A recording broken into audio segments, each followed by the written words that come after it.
the options are the empire continues to expand or we pull back the empire. Right. When I start lecturing about how you're not allowed to, criticize Northern Europeans or something, Episcopalians, then you'll know that I'm every bit as bad as Dave Rubin. When will we know that our old system is completely gone? So Tucker Carlson recently revealed why America's ruling class creates, sows, and encourages division, why they encourage chaos, what benefit does it serve them in controlling us, and what ramifications does it have on America's political system. Let's get his take on this. This is in the context of a conversation with Auron MacIntyre. Please like the video and subscribe to the channel. If you're saying that the ruling bureaucratic class maintains power by sowing chaos and division in the society, anarcho-tyranny. But if they have so much control, why do they need to do that? Why not have an orderly... the upside of a totalitarian society is order. It's not worth it. It's always bad, right? Or it's a violation of my principles, but at least there was no crime in the Soviet Union, or less, right? Well, I think the reason that they create the chaos is that this allows them ultimately to avoid the formation in any of the bonds that would push back against them. Of course. Right. But if their technological superiority is so profound, if you can't buy a plane ticket if you disagree with them, and we're clearly moving toward that, then TSA. George W. Bush does not get, as much as he's reviled, and he is, he's not reviled enough. Create TSA? Yeah. Sorry. I'm a prisoner to my outrage. But if they already have all this power, which they do, the tyrants, why not have an orderly society too? Well, they're still, as you point out, not entirely in control of the scenario. We're not quite there yet, right? There's still a good amount. Americans, whether they deployed them or not during COVID, are still in control of a vast amount of guns.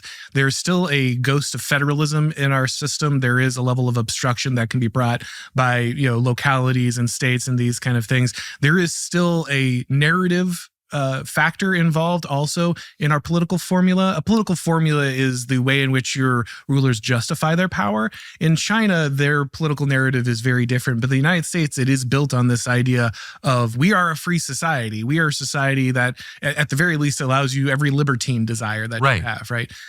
Yes, certainly so. They're having a harder time selling some of these narratives a lot of the time, and Auron's right about nullification, pushing back at a local level on the immoral and unconstitutional laws or mandates from higher levels of government. I think that's an incredibly important expedient here. But in terms of anarcho-tyranny, it's usually indicative of a state that's both weak and overly oppressive, that they project more power than they actually have. And if you kind of peek through the curtain, you can see that. I think that's what we're dealing with now, especially in the rise of the independent media. And they get us to, fall down fighting against each other on cultural lines that don't really seem to impact the power of the regime much. It doesn't matter too much to them whether we fight over abortion laws or wokeness to some extent. But it does seem to affect them if we both align against the endless wars, against the corrupt financial system, against the deep state. And, that's very clear based on how they behaved. And it was, the uniting in some ways. There was a Venn diagram between the Occupy movement and the Tea Parties that they desperately tried to disrupt when those two forces were rising. And they did it by injecting the culture war and things that aren't as damaging to their power structures. And as much sodomy as you want. Right, exactly. Yeah. Not the right to live where you want, next to the people you want to. No right to form a religious community, but the freedom of sodomy for sure. Yeah. Freedom to purchase a small child, if you'd like. However, that... And some are availing themselves of the opportunity. Some conservatives. However, if that's what you want to call Dave Rubin's conservative? Like, what is conservative about Dave Rubin?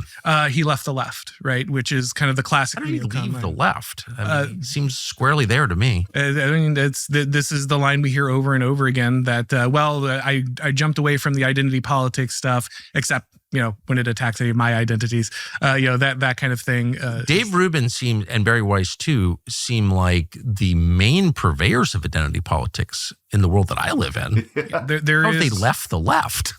There is one type of identity politics that is resoundingly celebrated on the right. Yeah, that's the pro-Israel identity, the pro-Israel first mentality, where if you dare to criticize that or U.S. policy toward Israel, you're anti-Semitic. That is identity politics, and it's wielded in the exact same way that the liberal establishment wielded it in its wokeness brand, and, lashing out at people as racists or sexist to get around actual conversation that might be valuable about those things. The right is using the same thing when it comes to the Israel first mentality. There's special DEI carve-outs for this. I thought that Republicans were against DEI, but you can get Republicans to defend safe spaces on campus by saying that, Jews are under attack. Even, how false that is, you can get away with it. There's already harassment and, murder and obstruction laws on the books, but somehow there has to be special ones for particular groups of people. And he's right. It's usually one type of group of people. It's nonsense, if you ask me. Not by me. Right. I don't like identity politics. I don't either, but there is one that is sacred. Yeah. Tough shit. I'm against it.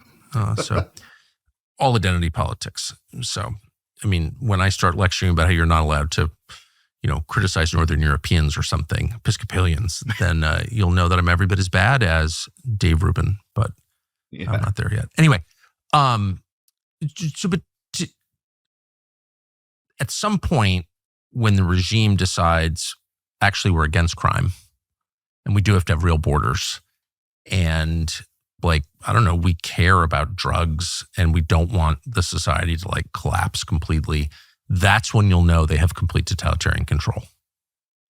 Or they recognize that the utility of destroying the country is coming to an end. That's what I'm saying. That's what I'm saying. Right. Because at that point, they'll feel like, okay, we own this completely, so why wreck it? It's our house now. Yes. And this is how again, this is the classic principle of actually how you get a king, right? Because they're generationally invested in the well-being of the land they're ruling, the people they're ruling, and they have the power to control the outcomes there. So if you actually care about that, if you're actually going to benefit, why not invest your control in actually producing a better population? I completely agree. Feudalism is so much better than what we have now, because at least in feudalism, the leader is vested in the prosperity of the people he rules. Right.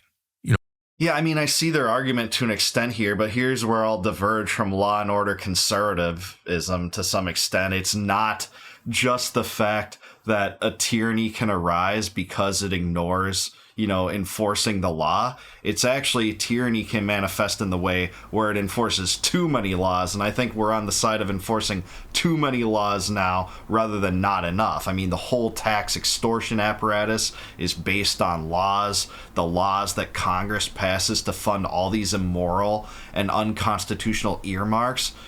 To just send billions of dollars to the richest corporations in the United States, that's enforcing way too many laws. So, tyranny can manifest by ignoring laws that are supposed to hold those that are in power accountable. That's for sure. But there's a different flavor of this that is equally, if not more oppressive, that we're seeing in the government today. That's for sure.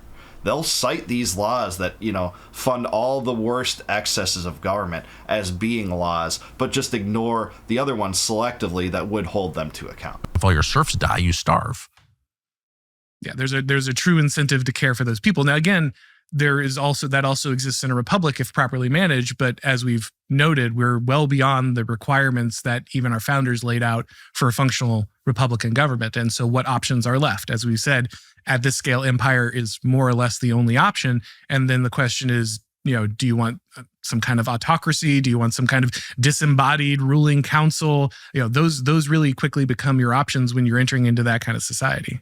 Can I ask so you've said that the options are the empire continues to expand or we pull back the empire. Right.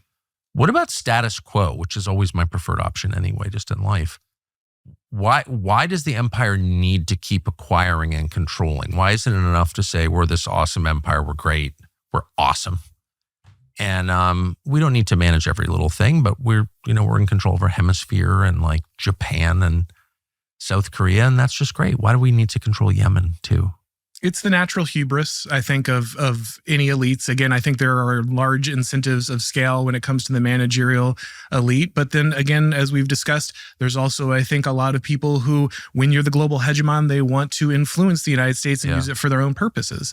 And so if you got this 1,000-pound gorilla in the room, you want it fighting your enemies, right? And so there's a high degree of investment by different powers and peoples in wielding the United States as a weapon, not for the interests of our people or what would benefit us or even our empire, but what would benefit those individuals and the nations that they're associated with. And again, this is why Washington warns so much about the factionalism, because this is what's going to create those different incentives inside your elites to stop serving the people and start serving the favored nation or the outside. Absolutely right. This is so accurate. This is such a great point. I'm so glad they're bringing it up.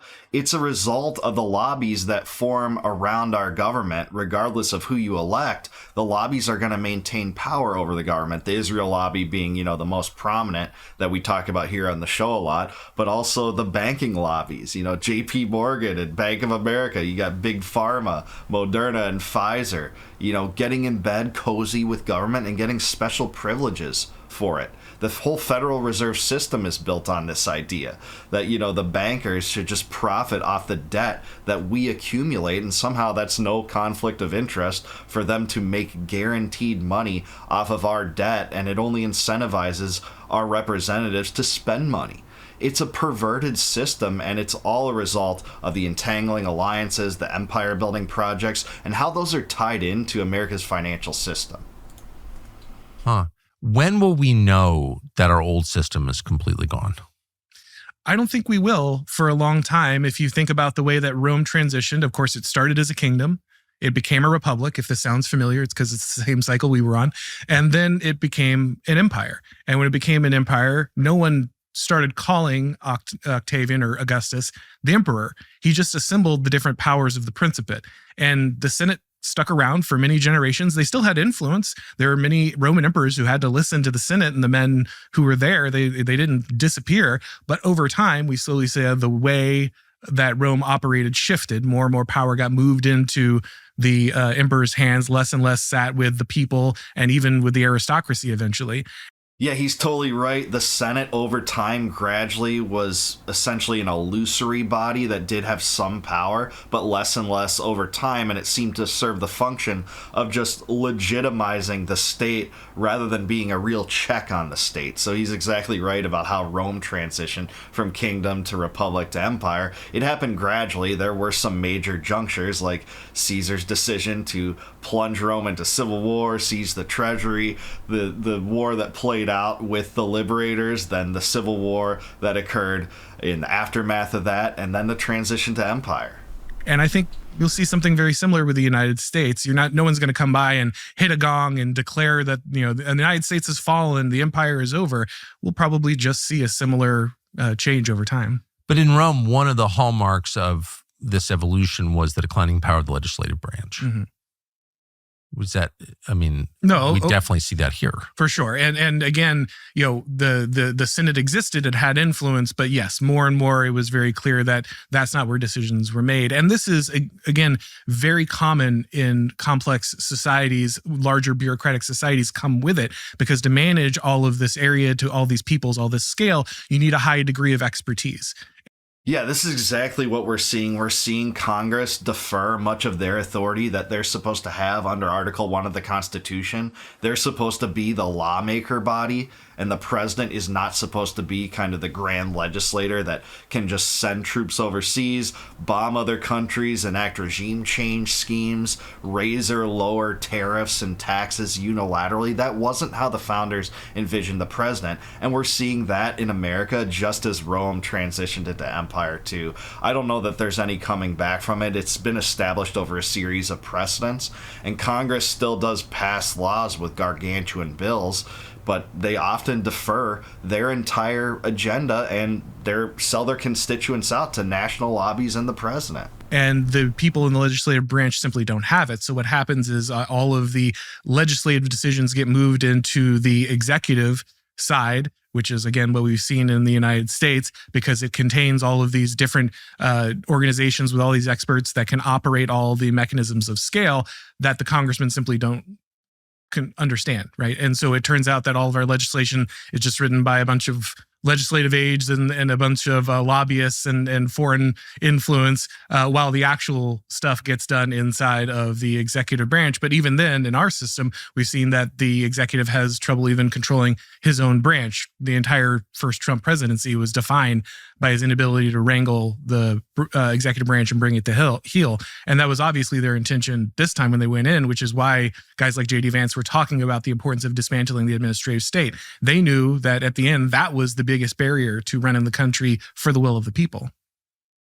Yeah, it sure is true that the deep state seems to wield more power over the U.S. president, especially in terms of the propaganda machine, the intelligence apparatus, all the regulatory bureaucracies. He's exactly right. It did run the show in Trump's first term to the extent that it even undermined Trump's, legitimacy in regard to being the president. They tried to frame him as a Russian asset for treason.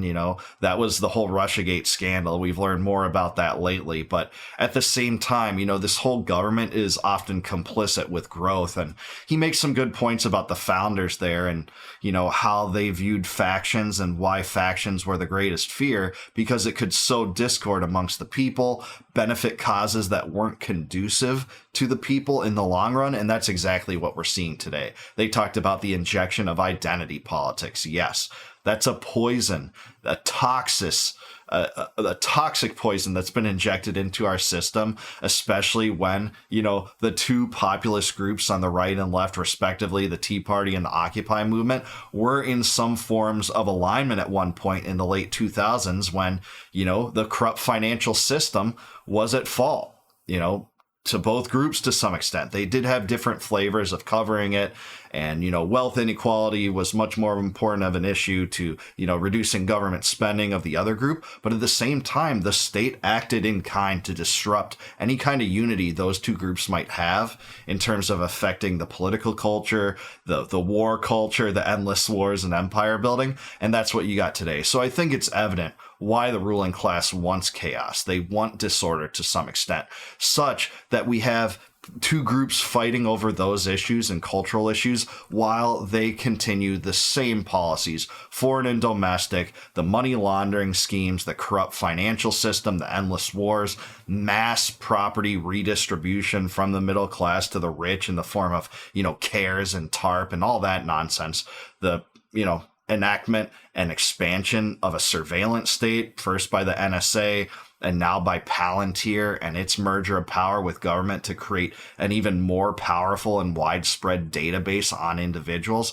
That's what we do see from this. So I really like this conversation. I think they're mostly right.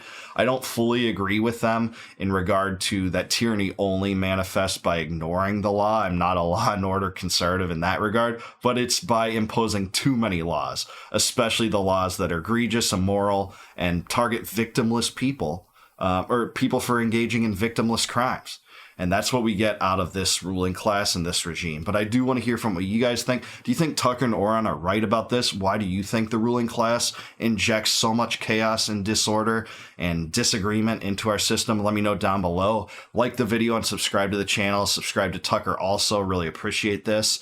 And please consider becoming a YouTube member. If you click the join button below, you can help support the channel, and I'll really appreciate that. And as a gift for that, I'll give you access to all my members-only videos before they go live to the general public on YouTube. And until I see you guys next time, no more war, no more debt, no more inflation, and no more empire. Peace out, guys. Catch you in the next one.